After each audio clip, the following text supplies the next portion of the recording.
Subscribe कर लीजिए इस चैनल को और बेल आइकन को भी ऑन कर लीजिए।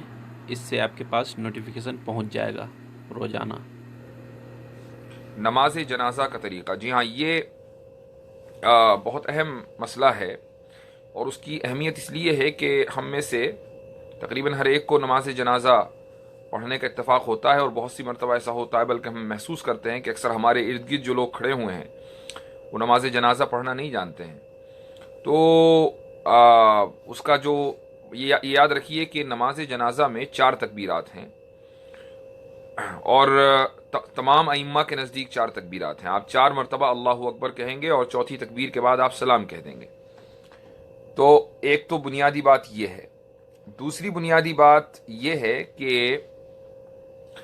जब आप पहली मरतबा अल्लाह अकबर कहेंगे तो आप वो सना पढ़ेंगे जो हम नमाज के अंदर पढ़ते हैं। जब जब भी हम नमाज पढ़ते हैं तो नमाज में अल्लाह अकबर कहने के बाद जो सना पढ़ी जाती है वो नमाज जनाजा में भी पढ़ी जाएगी।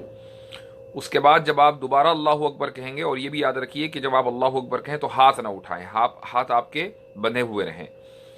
उसके बाद आप दुरूद पढ़ेंगे। आप वही दुरूद पढ़ सकते हैं जो आम नमाजों में पढ़ते हैं। और जब आप ये 2 तकबीरें हो गई, जब आप तीसरी मरतबा तकबीर कहेंगे तो आप मैयत के लिए दुआ करेंगे। अल्लाहुम्मा अग़फ़िर लि हय्यिना व मय्यितिना व शाहिदिना व गाइबिना व सगीरिना व कबीरिना व ज़करिना व उनसाना।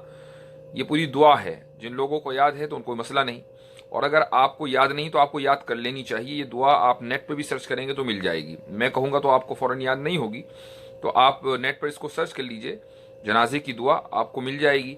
और अगर वो भी ना कर सकें तो आप सिर्फ इतना ज़रूर कहिए उसमें, अल्लाहुम्मा अग़फ़िर लहू, अल्लाहुम्मा अग़फ़िर लहू या लहा। ये डिपेंड करता है कि जनाजा किसका है, मर्द का है या औरत का। मर्द का है तो लहू कहें और औरत का है तो लहा कहें। और उसके बाद फिर दोबारा, यानी ये चौथी मरतबा है जब आपने अल्लाहु अकबर कहा, हाथ नहीं उठाएंगे, आप सिर्फ अल्लाहु अकबर कहेंगे और उसके बाद आप सलाम फेर देंगे। ये तरीका है नमाज जनाजा का।